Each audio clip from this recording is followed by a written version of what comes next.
Hotep, everybody. Hey, this is Michael Imhotep, founder of the African History Network and host of the African History Network show.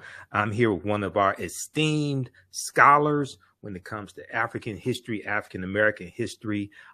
You've heard him on the African History Network show before. I'm talking about the one and only Dr. Molefi Kete Asante. Hotep, brother, how you doing today? Hotep, Imhotep. I'm very good. I'm blessed, and I'm ready to be on this very popular show. Yes, we've certainly heard about your work and appreciate the work that you're doing. It's essential. Absolutely, absolutely, and as well as with you, man. And I've been inspired by you. Probably the first time I saw you on TV was on Tony Brown's Journal. Yeah, wow. Back in the early 1990s, man. You one of the few people who remember that. Oh, Tony had me on periodically. That's yeah. Right. Tony Brown's Journal, and I grew up watching Tony Brown's Journal because my parents watched it. Yeah, so that's how I learned about him. Every Sunday, 4 p.m. I think it's 4 or 5 p.m. PBS here in Detroit. That's how I learned about you. I love it. All right. So, many people have seen the interviews I've done with Anthony Browder as well as Dr. Charles Finch, and we were talking about the documentary from executive producer Jada Pinkett-Smith. Is in the African Queens series. It's on Netflix, and the trailer dealing with the installment dealing with Queen Cleopatra VII caused a lot of controversy, a lot of Arab backlash, anti-African backlash, things like this. So it came out May 10th, 2023. I've seen it. And I thought it was fantastic. I know you did a lecture recently dealing with Queen Cleopatra, this documentary, and the Arab anti-Blackness backlash, things like this. So I want to have this conversation with you today on this topic. So let me ask you a question, brother. Have you seen this documentary yet on Netflix? I have not seen the documentary. Okay. So my issue is not the documentary per se. I mean, and I would like to see it. I mean, I'm not opposed to see it. I want to see it. Yes. But not the issue. The issue is, for me, a problem of racial hatred of African people, as expressed by the Arab indignation about an African woman playing the role of Cleopatra. That's the issue. The issue is it is time for African people to resist the incredible encroachment of Arab nationalism onto African culture and the attempt to erase African people from Africa's own history, particularly on the land of Africa itself. So it's a serious problem, and it's not just a problem of a movie. It is actually what's happening in Sudan right now. It's the same issue. I mean, the Arab stations are saying that Sudan is an original part of Arabia, of course. So this is what they're saying today, yesterday.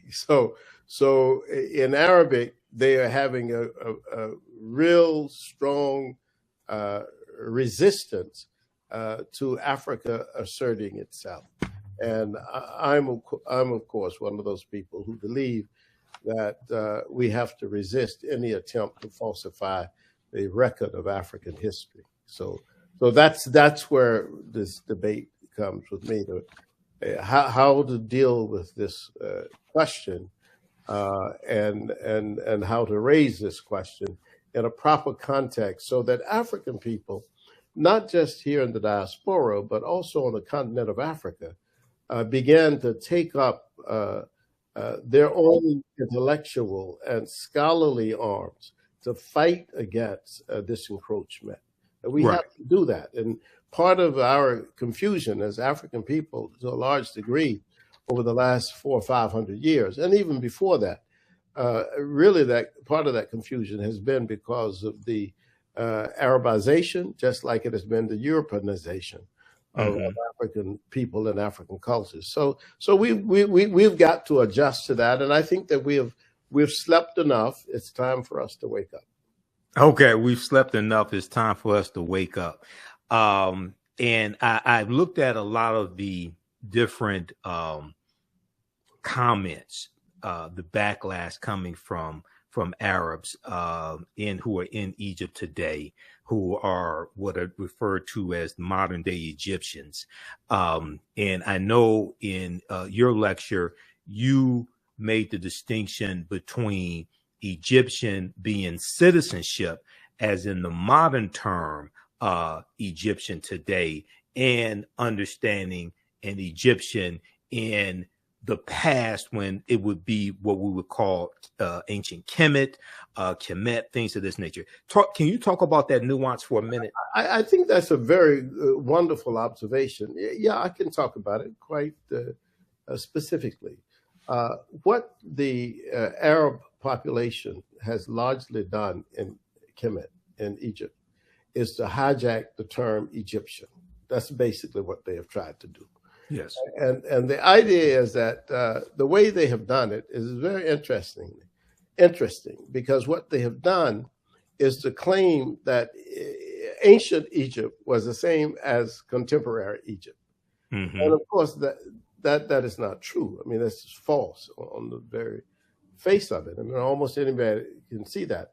And I've said this, when I've talked about the American situation, I've told people that 500 years ago, the land that we call the United States of America didn't look like it does today, right, in terms of the diversity of the people. So that to claim that Egyptian today is the same as the Egyptians who built the pyramids, or who built the temples and the tombs and created writing, is a false thing. And not only is it false, but it also disrespects the Black people who are direct descendants of those ancient Egyptians who still live in Egypt. So right. It's like, wait a minute. I mean, we're still here. It's almost like your white Americans saying basically the Pueblos in New Mexico were created by Europeans. The Americans are still the people who the DNA people who created them are still here. Exactly. So it's a very weird kind of situation. And years ago, one of the great Nigerian philosophers, Chinwezu, warned us that this was coming. He anticipated that what there would be a very strong attempt on the part of Arab nationalists to, in fact, redefine the Nile Valley civilization as Arab civilization. And of course, we are seeing this encroachment day by day. And Jada Pinkett-Smith did a profound assertion, and her production crew did a profound assertion that was based as much on fact as anybody else could have done. I mean, and I think that is the thing. I mean, we have every indication that Cleopatra, we know, well, first of all that Cleopatra was not German. We know she was not English. We know she was not Arab. In fact, we know that we don't even have an Arab population in Kemet in large numbers until the 7th century, this era. So we know these facts. I mean, and you have a guy like Zahi Hawass, who basically is a salesperson. That's what I call him. He has now tried to rehab himself because he got into difficulty before, and now he's trying to rehab himself by being a salesperson for tourism in Egypt. That's what he does. That's his only thing. And so to do that, he often has to tell things that are untrue and say things that are not correct. And he did that in Philadelphia. We demonstrated against him when he came to Philadelphia for that. When was this? This was several years ago when they had the King Tutankhamun exhibition at our Franklin Museum. It was wonderful because he was cornered by an African American woman reporter, Helen Blue, and Okay. she said to him, Mr. Hawaz, why do you keep saying that King Tut was not black? Was he black? And then he simply, out of exasperation, said, yes, he was black. So leave me alone, basically. You see what I'm saying? Right. So Right. then what I've followed him. I've watched his work. His work is Right. to be drama for Egypt. And the drama for Egypt really creates excitement in European countries for, well, I need to go and see what Hawass has seen. He's right. But there are no Arabs in ancient Egypt. There's no population of them. Cleopatra could never have been an Arab. That was not possible, you see.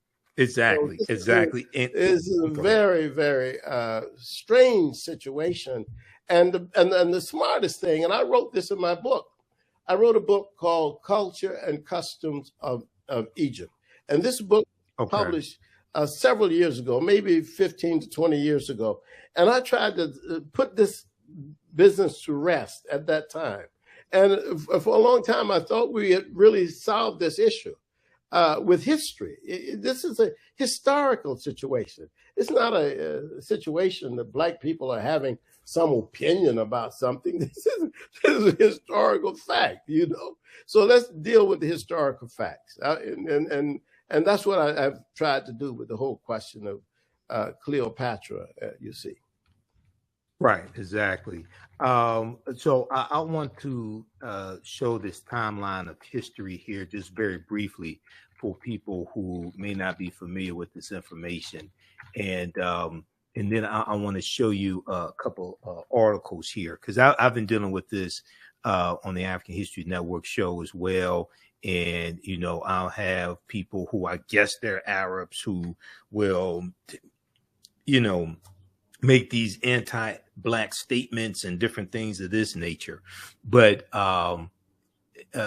first off, if we look here, let me flip over here. Okay, so this is a timeline of dealing with global African history that I use. This one here is from past.org, blackpast.org. They have about 6,000 pages of articles dealing with African history and African American history.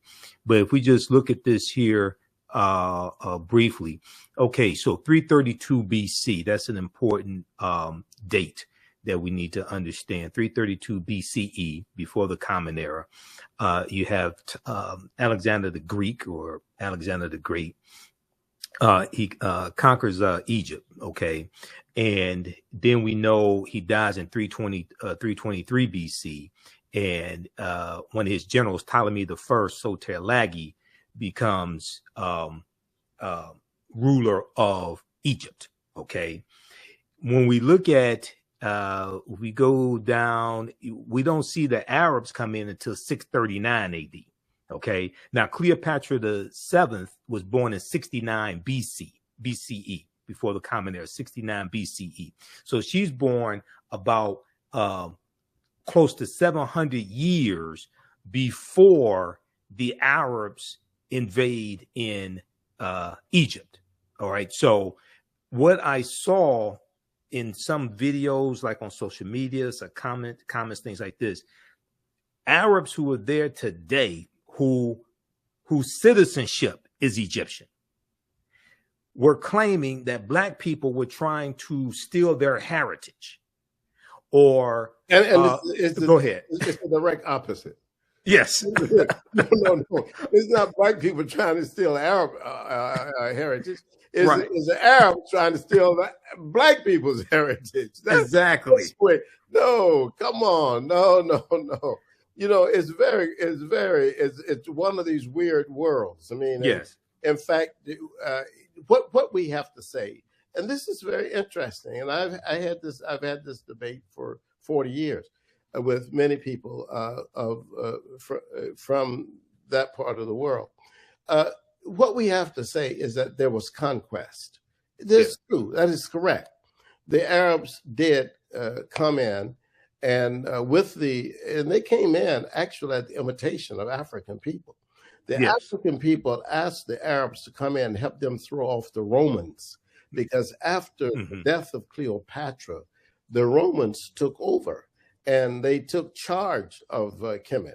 And after so many 100 years, the Arab military was growing strong because of Islam. They had battled many people and conquered many people. So they were asked to come and help throw off the Romans, which they did. And the general was called Amir el-Az. El-Az stayed. He decided that Egypt was a good place. Why go back to the desert? This is a very, I'm in the fertile territory of the Nile River. Let's just stay here. And then, of course, brought many, many Arab people into Egypt. And that began the domination of the culture and the enforcement, of course, of the Islamic religion. But it was the Arab conquest of Egypt that really created this whole commercial notion of taking over the creative innovations of African people and claiming them as Arab creations. Arabs didn't build the pyramids. Arabs didn't build the tombs. They didn't build the temples. They didn't create writing. None of that is attributable to the Arab population. Exactly. And it's important to note that the ancient Kemetic people, the ancient Kemites, they stopped building pyramids in the toward the end of the 6th dynasty. Okay.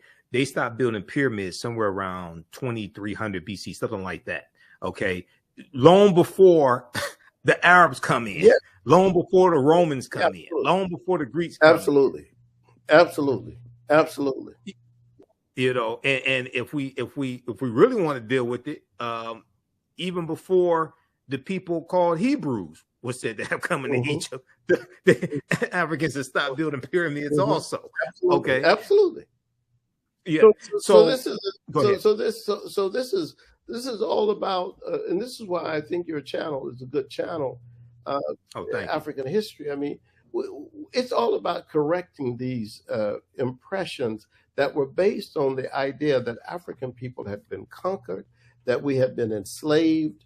And so people took advantage of the situation that African people found themselves in.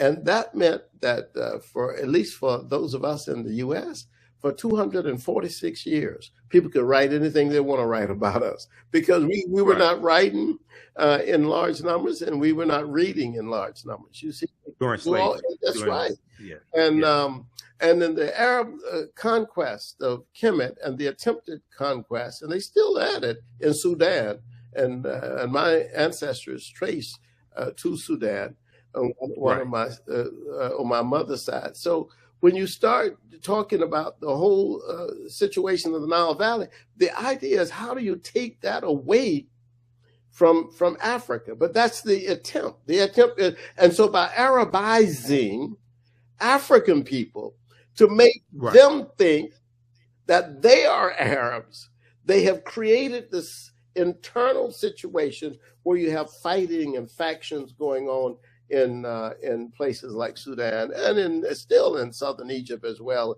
as in Chad and Niger and so on. Those areas are volatile, and they're volatile because there's some people who say, well, I don't mind being Muslim, but I don't want to be an Arab. You know, I have my own language. I have my own grandmother, my own grandfather, but they want to make me an Arab, and they want to change my name, change my language, and do all of that. But people are saying, you know, let me be, if you say that I'm a Muslim, that's fine. But don't make me an Arab. And don't say that I'm Arab. And don't punish me because I don't take your name or I don't use your language and so forth. So this is a question of the notion of Arab supremacy over African people. This is why it's almost like it's not inherent, but it is endemic to the Arab notion of the relationship between Africans and Arab people. And that notion is that African people are below Arabs. That's a negative notion that cannot be allowed to exist in the 21st century. And we have to fight it. And this is why I came out with a lecture on Jada Pinkett-Smith, because whatever celebrities are brave enough, like Kevin Hart or her, say these kind of things, and they're not scholars. They just know what the general plausibility is. I mean, what's probable. I mean, the fact that Cleopatra, for example, was a descendant of a Greek leader doesn't mean much after 300 years. It's almost like I was telling somebody, and I said this often, that in my own family, I have people who maybe 4 generations ago had white paternity, some white man in the family, but they're not. If you look at them today, they're not white. So you can have Greek paternity 300 years ago, and still your complexion today will be black. You see what I'm saying? So we don't. That's a debate that is ridiculous. It doesn't make any sense to me. And some people say, "Well, she was of Greek descent." Yeah, and Henry Louis Gates says 30% of all African Americans have white paternity. They are of white descent because of the rape of the enslaved African women on the plantations. So you got 30% of us have that, but today we don't go around saying we're white. This is not a. That's not, right. Yeah, so most of us don't. Yeah, most of us don't.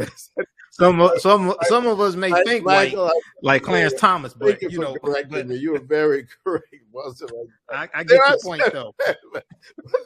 But you're right. I can't get too passionate about this because you're right. I can be proven wrong on that. But I think basically what I'm saying is that the debate about what complexion Cleopatra is, I mean, the plausible thing, the most likely thing is that she was number one of dark complexion. That's the most plausible, given the fact that that the Greeks were just a ruling class in Kemet at the time, and they ruled for 300 years. At least that particular family ruled for 300 years. But that particular family, as a Greek family, I am sure, I don't know, but I am sure they had African people in that family. They had to have. They're in an African country. They are surrounded by African people. They are ruling and serving and working and fighting in the army that's basically African army. Wait a minute. And you're telling me for 300 years, this pure Greek white family ruled in Egypt and there were no blackness in there? No, that's not true. And in fact, Arsinoe, the fourth, who was Cleopatra's sister, has been proven to be of African descent. So exactly, I'm gonna show an article that deals with that. Absolutely, the BBC had a documentary dealing with that. Yeah. Now, Arsinoe the Fourth is depicted in the documentary Cleopatra from Jada Pinkett-Smith. Also, oh, okay, great. She's depicted in there. Yes, good. I need to see that. Yeah, absolutely. It's on Netflix. It's about, I think, something like 2 hours, 2.5 hours. It's fantastic. So for the sake of time, because I know you're short on time. I'm sorry, I got another appointment. Okay, he made time to come on. We were trying to get him on last week, but he was in and out of town, so it was hectic. Let's do this. I want to show this article briefly. This is from NBCnews.com. This was one of the strongest statements against the documentary from the Egyptian government. The name of this article is Cleopatra Was Not Black. Egypt Tells Netflix in Growing Feud Ahead of New Series. Now, first of all, I just want to make it clear, the documentary series is not saying that Cleopatra was black as was, say, Queen T or Queen Nefertiti or Nefertari or anything like this. What it's saying was basically she was melanated, and she looked more like Adele James, who portrayed Cleopatra in this series. And Adele James is biracial. She's a black British actress. They were saying that Cleopatra looked more like Adele James than she would have Elizabeth Taylor in 1963 in the movie Cleopatra. Okay, that's correct. This is the argument that they're making. But if we just look here, just at a couple of quick here, It says here, let's see, go to the government statement issued Thursday marked an escalation in a feud that has sparked demands for the show's cancellation amid a broader debate over representation in popular culture. And if we look here, okay, Egypt has accused, let's back up. Egypt has accused Netflix of misrepresenting history by casting a Black woman to play Cleopatra, its most famous historical figure, in a new series. Queen Cleopatra, which is released May 10th, features Adele James in the lead role, a casting decision that the streaming giant Netflix says, quote, is a nod to the centuries-long conversation about the ruler's race, but which officials, end quote, but which officials in Cairo have dismissed as, quote unquote, blatant historical fallacy. Historical fallacy. Go ahead. Yeah, well, I'm not in the business necessarily of always supporting Netflix, but I want to say, sure, in this case, Netflix was correct. Mm-hmm. And the audiences who have decided not to see this film are missing out on something, from what I understand. Yes. Because of this controversy. But the Egyptian government is wrong. No government can take some sort of action to try to dictate history. And that's basically what they're doing. This is a very fascistic operation. I've been to Egypt 10 or 12 times. I've taken hundreds of people to Egypt, and I've seen Egypt. So it is very, very difficult. In fact, right now, Egyptians are writing me saying they disagree with the government. You know what I'm saying? Yes. I got people writing me saying, because I made this statement, and I'll make it here. I have rarely seen an Arab progressive who speaks out against racism against Black people in Egypt or in Sudan. I've not seen that. I've seen Europeans who are progressives, who've spoken out against white supremacy, but I don't see the Arabs doing that. And so this Arab wrote me from Germany. Yes, I'm one of the ones who speak out, but I still have not seen any indication of this. You see, I haven't seen any real fact. So in this situation, Netflix is correct to take artistic license to do this, and they are more on a solid historical base and foundation than the Egyptian government, because the Egyptian government is simply trying to promote Arab nationalism against the historical Black foundation of the ancient Egyptian government. Right. And they're also trying to promote tourism as well. Absolutely. And tourism took a hit during COVID-19, but also their tourism has taken a hit with the Russian invasion of Ukraine as well. Absolutely, because the Russians were big people in the tourist business. When you would go, you would see a lot of the Russians. But now to say that that Cleopatra was Black, oh my goodness! The Europeans say, I'm not going to go to Egypt anymore. Yeah. Yep. Yep. Even just to have a biracial woman portraying her and just saying that Cleopatra had melanin is scaring the hell out of people. Yeah. Because the white imaginary of Egypt, of course, is, as you say, is white. Is white. It's 10 Commandments. 10 Commandments. That's right. And of course, even in the 10 Commandments, they don't have, at least they don't go with Cleopatra as an Arab. You see, they at least the Europeans put her in as an English woman, a British woman. So, but we still but this. Well, they show Nefertari. Absolutely. With Ramses, they show Nefertari as a white woman. Yeah, exactly. Absolutely. So this is what's going on. But I think we have to do a number of things. Maulana Karenga used to say that Cleopatra was basically unremarkable as a leader anyway.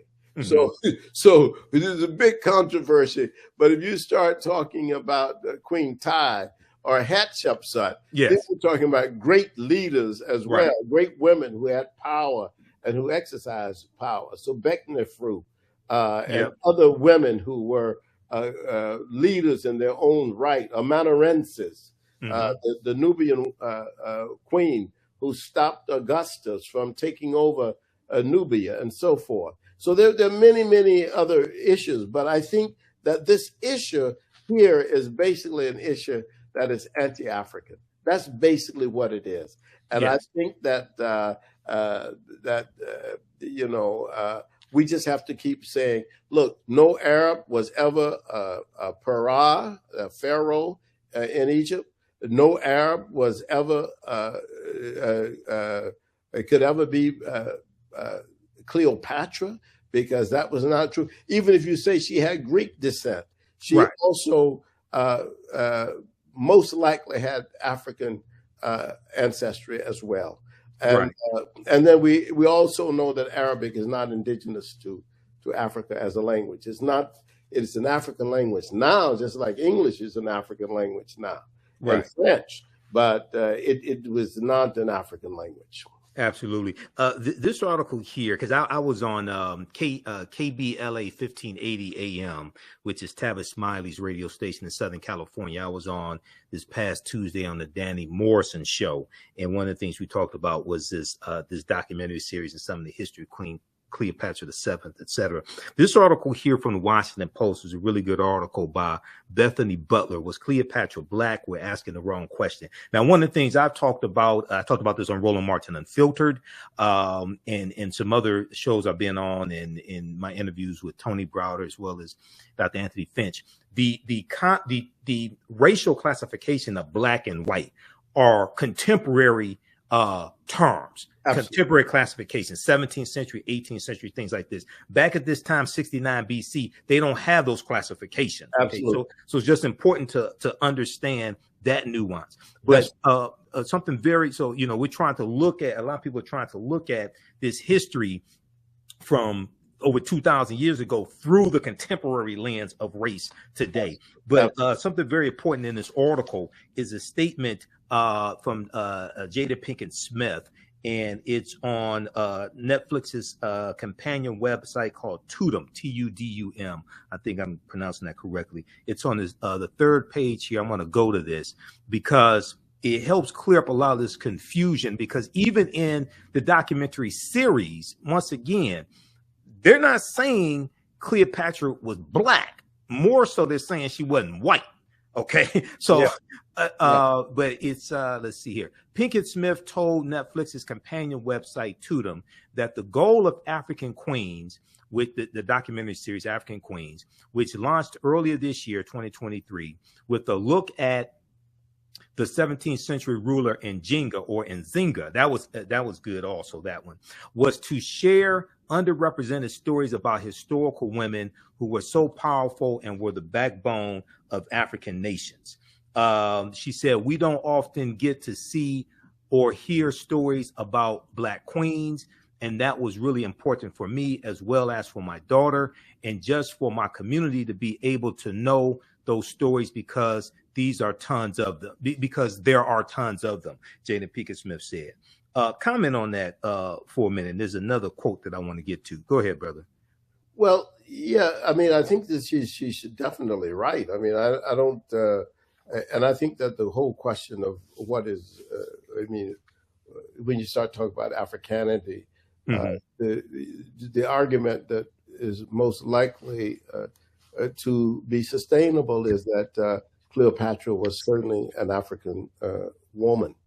And, if you're in Africa for 300, your ancestors are in Africa for 300 years. Right. But you are culturally an African person. And I think that the ancient, Greeks were very interesting, because they did not try to appropriate Egypt at first. They learned from Egypt. They learned, and in fact, they wanted. In fact, Alexander himself. I mean, 300 years earlier than Cleopatra, wanted the oracles of Kemet to recognize him as one of the sons of God. I mean, this is very right. Alexander. Traditional, you see, yeah. So it's not. We don't have an argument with the Greeks, and even the contemporary Greeks don't argue these issues. Right. This is the Arab issue. This is Arab imperialism in Africa, And Dr. Sally Ann Ashton, a PhD from Cambridge and an Egyptologist, has argued that most of these arguments are agendas of white supremacy. But I argue that this is an agenda of Arab supremacy.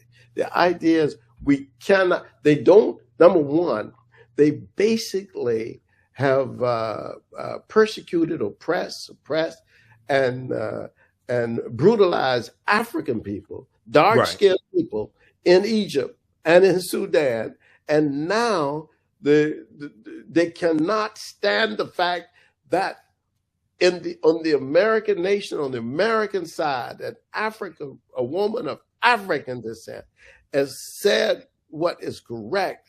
That, hey, wait a minute, I'm suggesting that this African queen is significant as an African person, and we come in all complexions. I mean, as right, we're the most diverse group of people on the face of the earth. I mean, right. In Africa, I've seen all kinds of people in Africa. You know, this is the African population is light, it's dark, it's brown, it's red, it's yellow. We have everything on the continent. And if exactly. you travel, they will see this. There's no argument. Why is there an argument? There's only an argument because this is a person who because Jada Pinkett-Smith has said, and her production people have said, look, this actress represents Cleopatra. And I think it's just as legitimate, more legitimate than having Elizabeth Taylor to do it. Absolutely. Lastly here, and then I'm going to give you a website and let you tell people how they can contact you. This is the article I was looking for. Now, this just came out May 12, 2023. CNN.com. Queen Cleopatra actress Adele James talks blackwashing, quote unquote, blackwashing.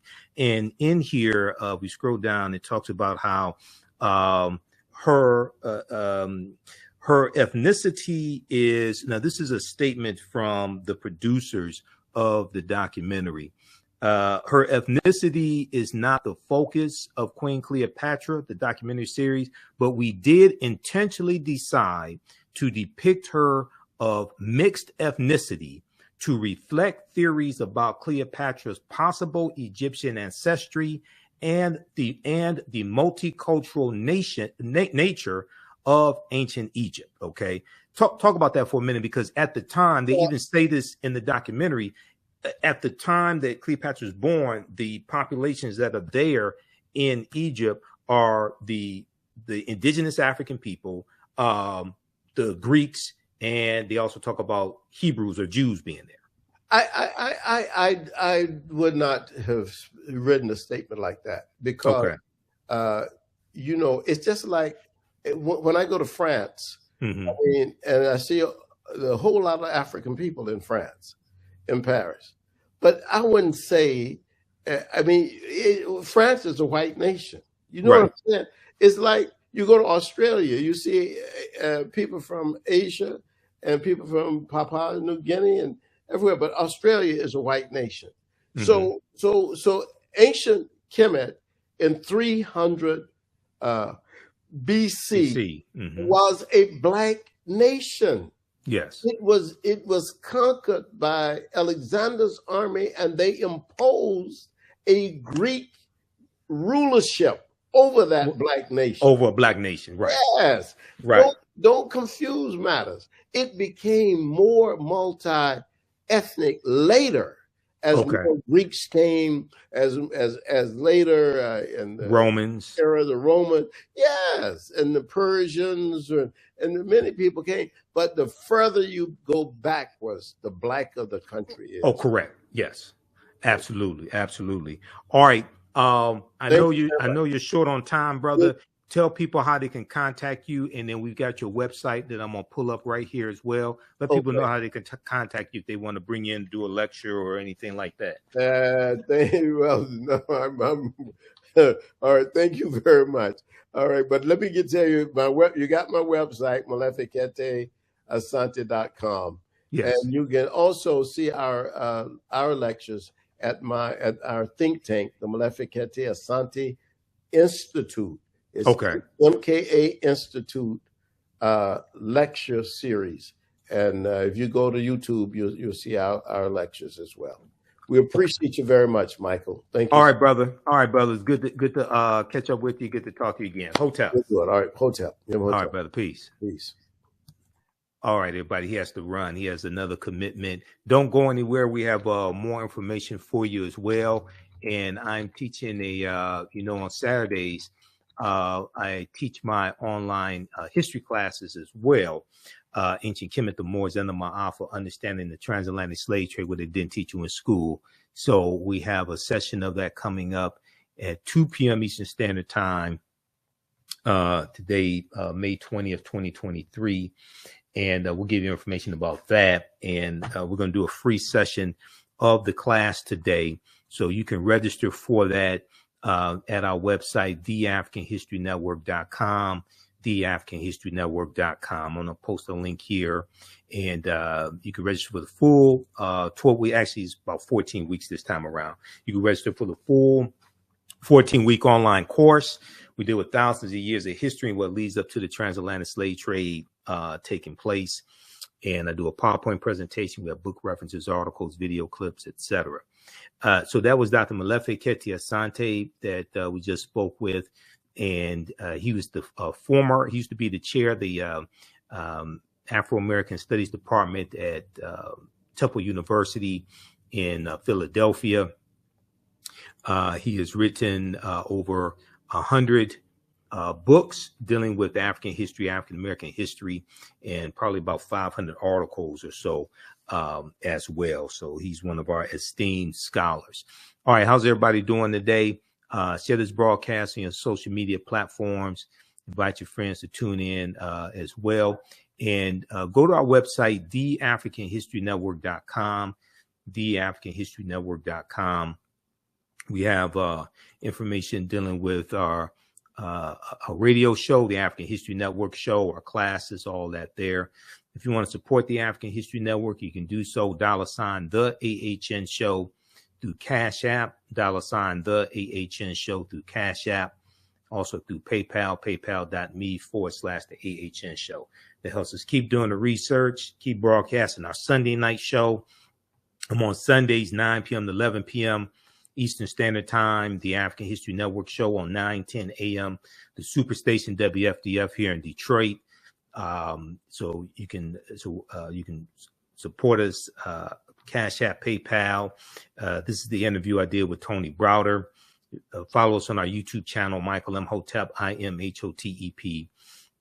But on Saturdays, I teach Ancient Kemet, one of the original names for Egypt, Ancient Kemet, the Moors, and the Ma'afa, understanding the transatlantic slave trade, where they didn't teach you in school. So the class is regularly $130. It's on sale $60. You can register for the full course. We do the sessions live. All the sessions are archived and recorded.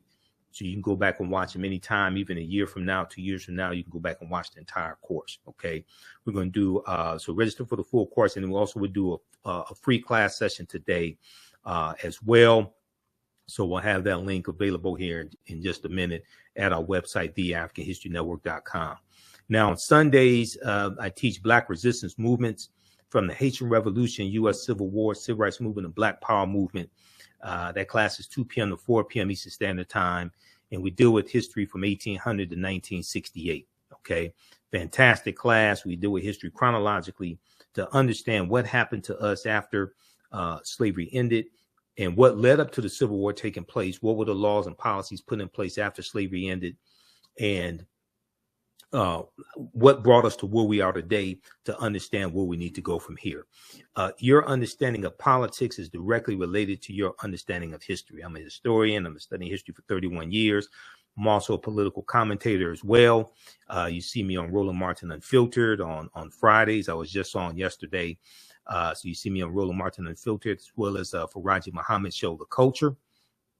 And I'm there providing historical analysis and political analysis. All right. So give us a thumbs up, give us a heart, give us a like on this broadcast. We posted the link. You can register for these online classes. We also have a bundle pack, a course bundle. We could register for both classes for $80 is discounted. That's a $300 value, and you can register for both classes for $80 right now. You can also use this information with your children. I would say the content is PG-13. Okay. All right. Now, just to give you a brief overview of this class that I teach, it developed from a 4.5-hour lecture that I did in 2014 called Understanding the Transatlantic Slave Trade, what they didn't teach you in school. And it was that lecture was the culmination of about seven years of research. Okay. But when we study the transatlantic slave trade, we can't start studying our history in slavery. We have to deal with the 800-year occupation of Europe by the Africans known as the Moors. And we have to understand this history chronologically, what leads up to the transatlantic slave trade taking place. So we can't start in 1441 with the Portuguese going into Mauritania. We can't start in 1619 in Virginia, okay, or Hampton, Virginia. We can't start there. And it's also important to note that African people were in the land that we call the United States of America going back at least 51,700 years ago. Okay, so and you have to deal with the 800-year occupation of Europe by the Africans known as the Moors, because the Portuguese are the first ones involved in the transatlantic slave trade. The Spanish are the second ones involved. And Columbus is using nautical instruments that's based upon technology that the Moors introduced into Europe.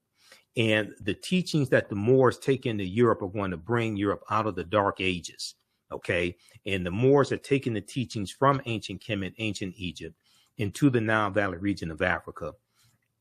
And these teachings are going to save Europe. Okay. And if it had not been for the teachings from the Moors, probably millions more people would have died from the Black Death, the bubonic plague that hits Europe in spurts from 1347 Common Era AD to 1400. So this course not only deals with the transatlantic slave trade, but thousands of years of history that leads up to the transatlantic slave trade taking place. All right, so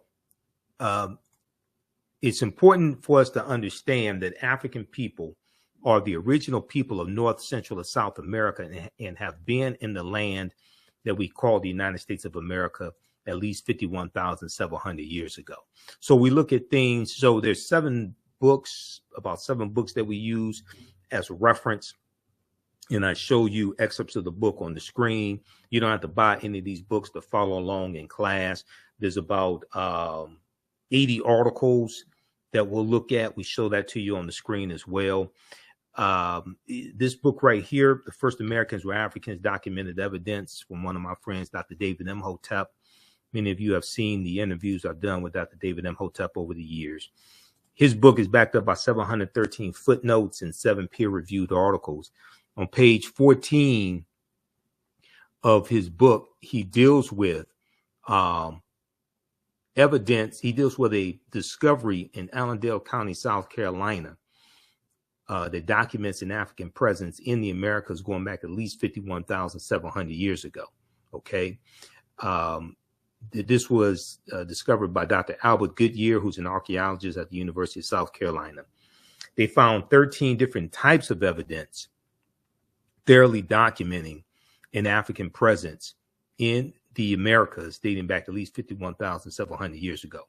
They found artifacts, architecture, campsites, carvings, Egyptian writings, footprints in lava, genetic M174D haploid groups dealing with DNA and genetics. They found linguistics, paintings, skulls, skeletons, structures, and tools. They found 13 different types of evidence thoroughly documenting an African presence in this country going back at least 51,700 years ago. This is long before the transatlantic slave trade. This does not mean that the transatlantic slave trade did not happen. It means that African people were here in this land that we call the United States of America as well as in the Americas tens of thousands of years before the transatlantic slave trade started. And this is why it's so important for us to understand this history, because if you think that you first came to this land conquered and shackled and chained by Europeans, okay, then you're going to be psychologically damaged from that. The truth of the matter is this was our land stolen from us. African people were here even before Native Americans came into existence. So now this is an article from ScienceDaily.com. ScienceDaily.com has articles dealing with science, archaeological discoveries, different things like this. This is an article about this discovery that Dr. Albert Goodyear made.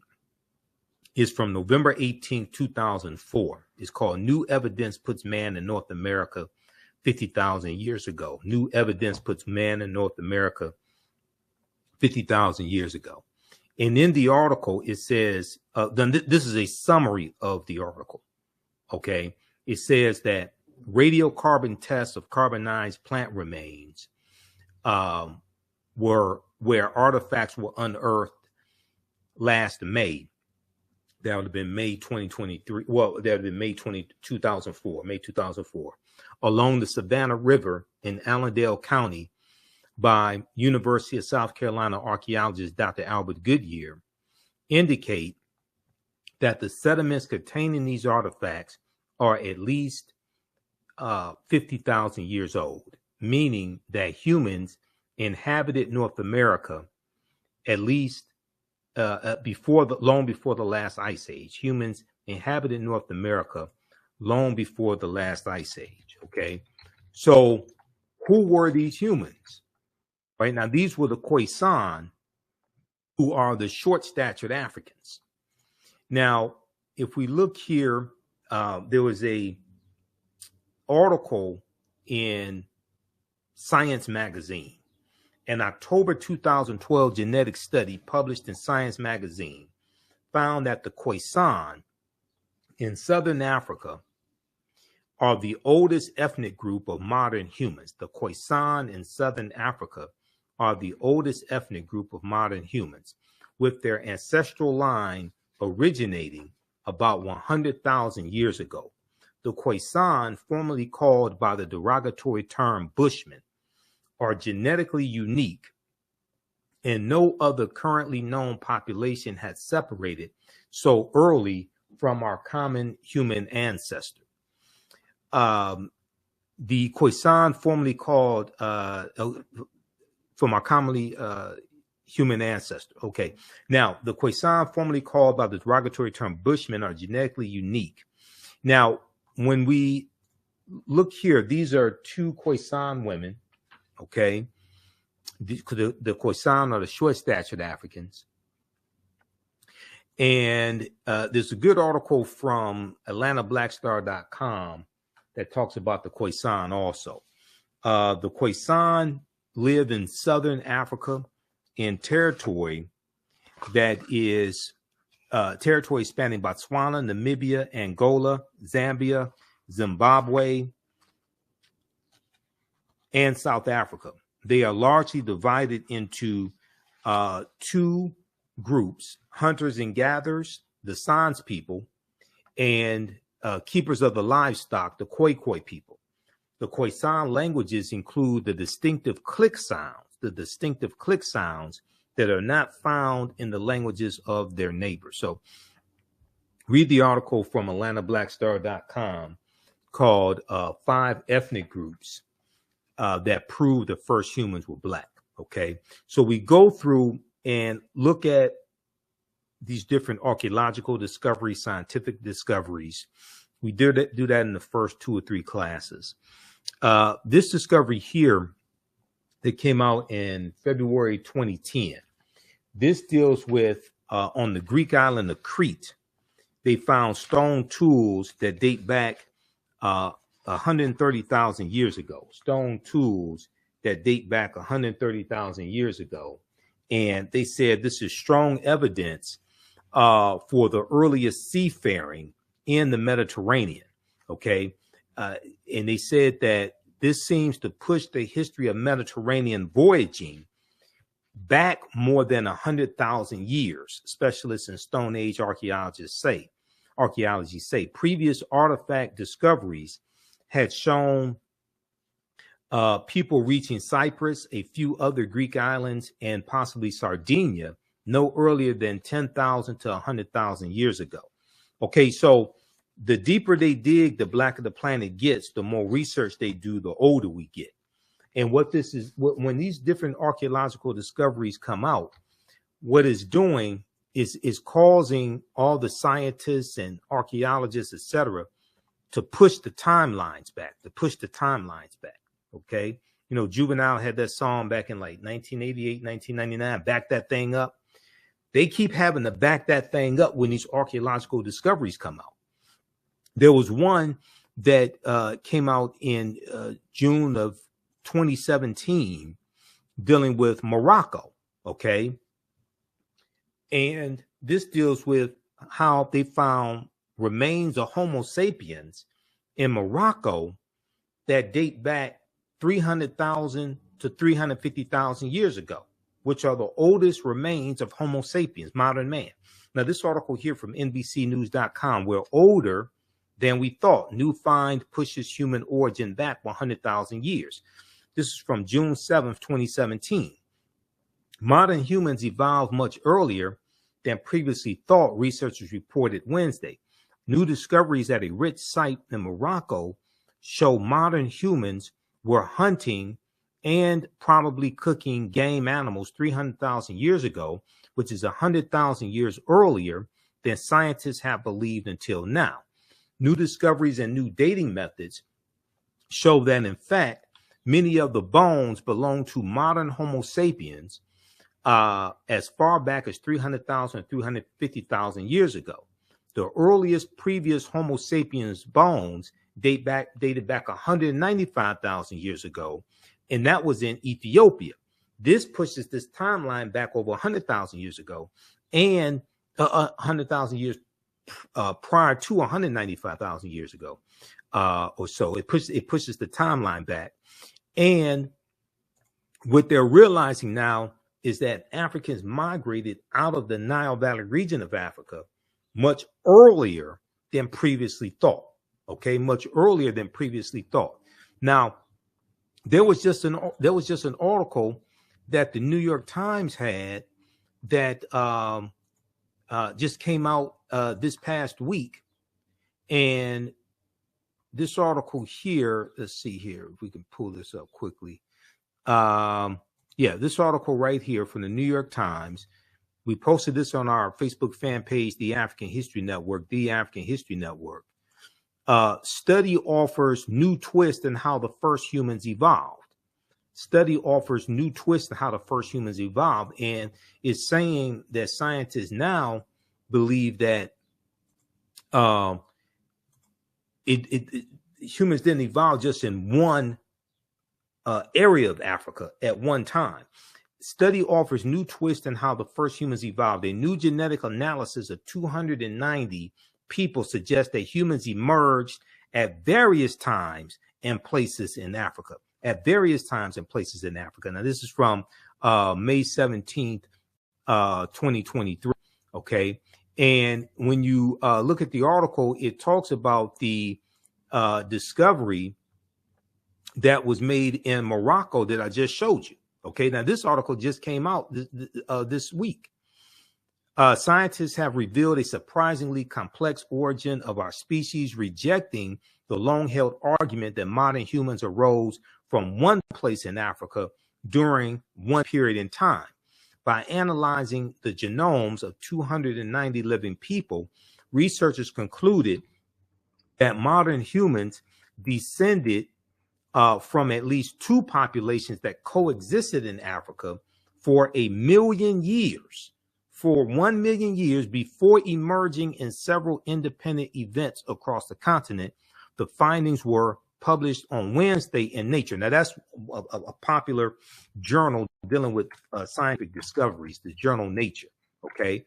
Now, right here, excavations at the Jebel Irad archaeological site in Morocco, where 300,000-year-old fossils that may be the oldest evidence of Homo sapiens were found in 2017. That right there, that excavation site, that's dealing with the article I just showed you from NBC News.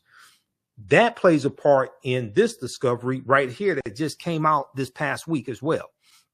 Paleoanthropologists and geneticists have found evidence pointing to Africa as the origin of our species.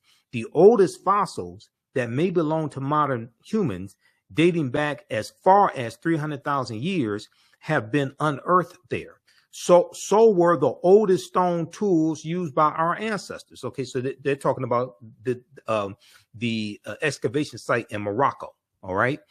Okay.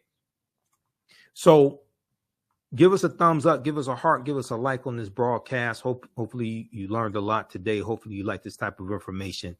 If you learned anything today, you like this type of information, be sure to register for the online history classes that I teach on Saturdays and Sundays. And we're teaching another session today, 2 p.m. Eastern Standard Time. You can register for the full, this time around it's 14 weeks. You can register for the full 14-week online course. You can go back and watch the previous sessions that are archived, because we do them live. All the sessions are archived and recorded. Today's session should be the last session. This would be session number 14 that we do today, 2 p.m. Eastern Standard Time. We're making today's session a free session. When you go to our website, TheAfricanHistoryNetwork.com, TheAfricanHistoryNetwork.com, you can register for the free class session today, and be sure to register for the full online course that I teach. Okay. Because that helps finance this research, that helps support the African History Network, that helps us keep doing the research, stay on the air, broadcast our Sunday night shows, pay some of the bills, etc. All right. And I teach the class on 2 different digital platforms, so I have to pay each month to teach the class as well. All right. How you all like this type of information? Post your comments here. Give us a thumbs up. Give us a heart. Give us a like. Did you learn anything today? In this class, we deal some with some different ancient civilizations as well. You know, we talk about the Olmecs and Central in New Mexico. Well, not New Mexico, in Mexico, the Olmecs. And we talk about the Mandinka, Egyptian, Kemetic Olmec connection as well. We deal with ancient Kemet and the influence on America from ancient Egypt, ancient Kemet. Kemet meaning land of the blacks, one of the original terms of Egypt. Also, Ta Meri, meaning the beloved land. When you look at the Washington Monument is an ancient African symbol called a tekken. How many people knew that? Okay, the Greeks call it an obelisk. We know that the teachings from ancient Kemet helped form the foundation of the teachings in Freemasonry, and 50 of the 56 signers of the Declaration of Independence are Freemasons. Okay, 50 of the 56 signers of the Declaration of Independence, 1776, were Freemasons. George Washington was a Freemason. So there were 1,200 Tekenu all throughout ancient Kemet. All right, today they're less than 12, it's somewhere about 7 or so. And they've been taken to places around the world. They've been taken to like New York City, London, England, Paris, France. Ancient Egyptians called obelisks tekenu, and they were used to tell the time in the past. Their pinnacles were basically covered in gold to reflect the sunlight. Historians say that obelisks represented immortality and eternity, and their long structure helped connect the heavens and the earth. Now, currently, Cleopatra's Needle is the name given to 3 ancient Egyptian obelisks or tekenu, one in New York City, one in London, England, and one in Paris, France. However, they do not all come from one Egyptian site. The obelisks in New York and London are carved out of red granite from the quarries of Aswan, a major source of stone for Egyptian antiquities. The 2 obelisks were commissioned by Nesubiti or Pharaoh Thutmose III, or Per-As, as Dr. Molefi Kete Asante said, was the original term that we would use. Nasubiti would be a term as well. Nasubiti Thutmose III for the Temple of the Sun in Heliopolis, near modern-day Cairo, with each weighing about 224 tons and standing 68 feet tall. So there's a good article from face-to-faceafrica.com from May 17th, 2022, about a year ago, called Cleopatra's Needle, How 3 Ancient Egyptian Obelisks Ended Up in New York City, London, and Paris. Okay, and the Tekken is a symbol that comes from the story of Asar, Aset, and Heru. Now, this may go outside the circumference of some people's awareness, who are also known as the First Holy Trinity. There were approximately 1,200 Tekkenu built in ancient Kemet, but only about a dozen are found in Egypt today. Many of the Tekkenu removed from Egypt are now in Istanbul, Turkey, London, England, Paris, France, Berlin, Germany, New York, Rome, Italy, Vatican City, and elsewhere throughout the world. The Tekkenu are now called obelisks by their new owners, and few people know their origin or that they symbolize the resurrection of the African king Asar, who the Greeks called Osiris, who you see depicted here in the middle, stooping down, okay? Asar, Aset, and Heru. And Heru was born of a virgin birth on December 25th to the virgin Aset. And it's going to be from Aset and Heru that we get the story of the Black Madonna and Child that was worshipped all throughout Europe, including in France, because there's about 300 depictions of the Black Madonna and Child in France. Runoko Rashidi talks about this in his book, Black Star, the African Presence in Early Europe. From the Black Madonna and Child, we get the decolorized version in the story of the White Mary and Jesus, the decolorized version. But you have to understand where that all comes from. Okay, now somebody asked a question about the class. So we have the information on the homepage of our website, TheAfricanHistoryNetwork.com, TheAfricanHistoryNetwork.com. Let me go back to it.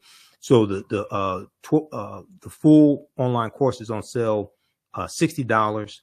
That's a $300 value because they're going to be 5 free lectures that you get from me also that will be in the video library. So when you scroll down our website, TheAfricanHistoryNetwork.com, we have the information right here. It's on sale $60, regularly $130. The next class is today, 2 p.m. Eastern Standard Time. So I'm about to get out of here to get ready for class. And we'll have a free class session today, but you can register for the full 12-week online course. Click here to register for the full 12-week online course. Your membership, your registration in the class does not expire, meaning you can go back and watch. You'll have full access to watch the class, next year, a year from now, 2 years from now, 3 years from now. It doesn't expire. You still have full access. You can go back and watch as many times as you want to. We have a bundle pack where you can register for both classes for $80. The second class I teach is on Sunday, and we'll be teaching the class Sunday, May 21st. Black resistance movements from the Haitian Revolution, U.S. Civil War, Civil Rights Movement, and Black Power Movement. The same format for the second class as well. We do the class live. The sessions are archived and recorded. You can go back and watch it anytime. You don't have to worry about being in class at a certain time or anything like that. Okay. And we have a live chat where a text chat where you can ask questions in class also. If you miss class, you can email me to ask your questions as well. Okay. All right. But this is, hopefully you learned a lot. This is a lot of work to teach these classes, to do this broadcast. Because I was doing this full time. I don't do this full time anymore. So it takes, I do my radio show. I do Roland Martin's show on Fridays. Usually I'm on Faraji Muhammad's show on Tuesdays. And then, I do other interviews as well. And people interview me and requesting interviews. I'm going to be on the road during the summer. It looks like I'll be at least a few places in the summer, and I'll be here in Detroit at different events also. So I stay busy. And my radio show is on every Sunday, 9 p.m. to 11 p.m. Eastern Standard Time, the African History Network show on 9:10 a.m. the Superstation WFDF here in Detroit. Now, the word Mason is derived from the Latin words mass and sun. Mass and sun. Mason means child of light and expresses the desire to pursue light, the desire to pursue light, which is a metaphor for the sun, which symbolizes knowledge. The term child of light, or sons and daughters of light, was first used to identify students who had completed 42 years of study in the temples of ancient Kemet, ancient Egypt. Many Masonic temples were modeled after the temples of Kemet, places where light or knowledge was imparted in a series of steps or degrees. This comes from page 18 and 32 of Egypt on the Potomac by Tony Browder. And I just interviewed Tony about 4 weeks ago, and we were talking about why Nile Valley civilization matters, why Nile Valley civilization history matters, and we talked about Queen Cleopatra a little bit as well. The concept of going to an institution of higher learning and getting your credentials in a series of steps or degrees comes out of Africa. That comes out of the Nile Valley region of Africa, especially ancient Kemet. That comes from us. Okay. What you do for yourself, what you do to yourself, and what you allow other people to do to you and get away with is based upon what you think about yourself. What you think about yourself is based upon what you have been taught about yourself. What you've been taught about yourself is based upon everything you've read, heard, and seen about yourself. So this is the type of information that changes the way we think, feel, act, and behave, and ultimately changes our results. It has a transformational impact on our mindset when we come into the knowledge of this, and we combine African history with economic empowerment and political empowerment. Okay. When you see that pyramid principle that I show you that Dr. Lyndon Jeffries and Professor James Small talk about, I'll show that to you in just a minute. Now, Masonic temples are considered houses of light or temples of learning. The term Mason means child of light. Okay. And the term Mason is a direct reference to the highest degree of the ancient Kemetic education system. The 33 degrees of instruction within Freemasonry represent a fraction of the 360 degrees of instruction that comprise the ancient Kemetic or ancient Egyptian system of education. Yet, with less than 10% of the wisdom of ancient Kemet, Freemasons have held positions of influence and power throughout the world for over 200 years. They learned less than 10% of what the ancient Africans knew, and they've been able to basically conquer the world. This comes from page 33 of Egypt on the Potomac by Tony Browder. All right, so we go through our history and we look at different periods of history.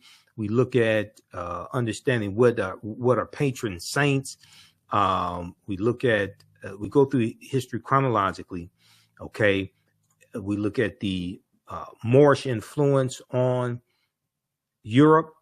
Even when we look at something like center class, and center class, or center class is Dutch. It is St. Nicholas. Center class means St. Nicholas. And center class is the religious figure that the secular figure of Santa Claus is based upon. But center class had a sidekick named Jada Pinkett, Black Pete, and Black Pete was a Moor. And in one of the versions of the story, Black Pete was center class's slave.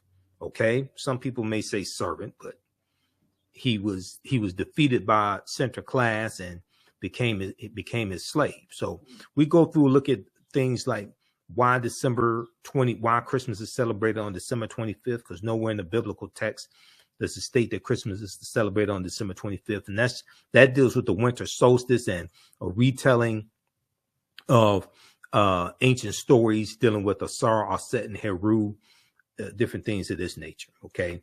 Then we look at the 800-year occupation of Europe by the Africans known as the Moors. We look at different civilizations like that of Carthage, okay, different empires like that of Carthage, the Carthaginians, Hannibal Barca. We look at Nubia as well, Axum, etc. We deal with the film Black Panther, okay, because for instance, Black Panther represents, you see 11 different African cultures infused in the movie Black Panther. Ruth Carter was the costume designer. Ruth Carter studied 11 different African cultures for 6 months. And we see this represented in the film Black Panther. Bast, the panther deity, Bast is based upon Bastet. Bastet was a netter who was worshipped in the form of a lioness. Okay, she was an African Egyptian goddess worshipped in the form of a lioness and later a cat. And she was a netter of warfare in lower Kemet, lower Egypt. She was worshipped as early as the Second Dynasty around 2890 BCE, before the Common Era, or BC. Okay. So the film Black Panther is a powerful movie, the first one and the second one. There's so much African culture and history that we see represented in the movie. And then we go through and we look at the Moors going into Europe as well in 711 AD, and who are the Moors and the impact that the African Moors had on Europe and what they're taking into Europe. George G.M. James, in the book Stolen Legacy, said that the Moors were the custodians of the ancient Egyptian mystery system. And the teachings that the Moors take into Europe are going to bring Europe out of the Dark Ages. These are some actual slides from the class that I teach. So I created all the slides. I put together the curriculum for both classes. I've been studying history a long time. We talk about 711 AD. General Tariq ibn Ziyad goes in and conquers Spain, the Iberian Peninsula, and the Moors are going to settle in the southern portion of what today we call Spain. Okay. And he's going to, he and his cavalry, they're going to conquer, they go into the Spanish city of Toledo, and they are going to end the European dominance of the Iberian Peninsula, because it's under the control of the Vandals and the Visigoths at this time. This is who he's fighting against, especially the Visigoths. This is who he's fighting against and defeating. Okay. All right, so we'll deal with the history of the Moors, and we'll see how the transatlantic slave trade evolves. And it starts with the Portuguese, and then we see the Spanish are right behind them, and we're going to see that Christopher Columbus greatly extends the transatlantic slave trade, and because of his 4 voyages and the territory that he conquers. And these areas that he conquers have never recovered from being conquered over 500 years ago by Spain. Okay. He goes into the Bahamas, Cuba, Hispaniola. The western third of the island of Hispaniola is where Haiti is. He goes into the West Indies, Puerto Rico, Jamaica, Trinidad, Venezuelan mainland, South America, Panama, Honduras, etc. Okay. So we see the conquering of the Taino and the Arawaks, things of this nature, the conquering of the Soboni, the conquering of these Native Americans in these areas like Jamaica and Hispaniola. We're going to see Africans being brought in to these areas around 1501 or so. And then we're going to see the expansion of the transatlantic slave trade with the Asiento de Negros of 1518, signed by King Charles V, okay, also known as King Charles I. And the role that Bartholomew de las Casas plays, who was a bishop who traveled with Columbus on many of his voyages, Bartholomew de las Casas, okay. And the importation of black slaves to work in the Americas was the inspiration of the Spanish Bishop Bartolome de las Casas, whose support of black slavery was motivated by humanitarian concerns. He wasn't necessarily concerned about the Africans, even though he is going to regret his decision to recommend that the Africans be enslaved. He is going to regret that decision and work the rest of his life to end the slave trade. But it's a little too late. It's a little too late now. It's exploded. African slaves were first brought to the New World shortly after its discovery by Christopher Columbus, or unconquering. Upon his arrival in the Bahamas, Columbus himself captured 7 of the natives for their education, quote unquote, their education on his return to Spain. However, the slave trade proper only began in 1518, when the first black cargo direct from Africa landed in the West Indies. So when they look at 1518, they're talking about the Asiento de Negros, signed by King Charles V. Okay, now the transatlantic slave trade goes back to 1441, then start in 1518. But some timelines or some maps that you look at will look at 1518 as a starting point. They're really trying to, I would argue they're trying to minimize the severity of the damage and try to cut out about 60 years of the transatlantic slave trade. Bartolome de las Casas argued that the enslavement of Africans and even of some whites, proving that in the early period, slavery did not operate according to exclusive racial demarcations, would save the indigenous Amerindian populations, which were not only dying out, but engaging in large-scale resistance as they opposed their excessively harsh conditions.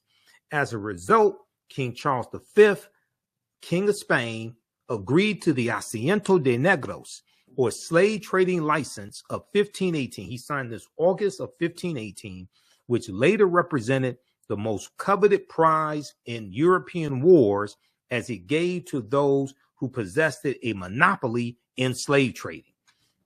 You can't talk about the transatlantic slave trade and not talk about the Asiento de Negros. How many people have never heard of the Asiento? How many people have never heard of Bishop Bartolome de las Casas? You can't talk about the transatlantic slave trade and not talk about the Asiento. This is just a fraction of the type of information that I deal with in these online courses that I teach, that I put together the curriculum, I put together the content, develop the slides, all of this. Okay. So if you learned anything today, visit our website, TheAfricanHistoryNetwork.com. You can use this information with your children, use this with your family. Register for the online courses right now. We have the bundle pack for only $80. You get this class and my second class that I teach on Sundays, Black Resistance Movements from the Haitian Revolution, U.S. Civil War, Civil Rights Movement, and Black Power Movement. And we'll see you in class today, 2 p.m. Eastern Standard Time.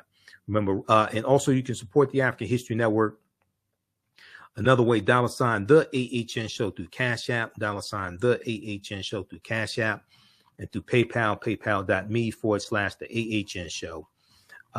So we have the information right on the homepage of our website as well.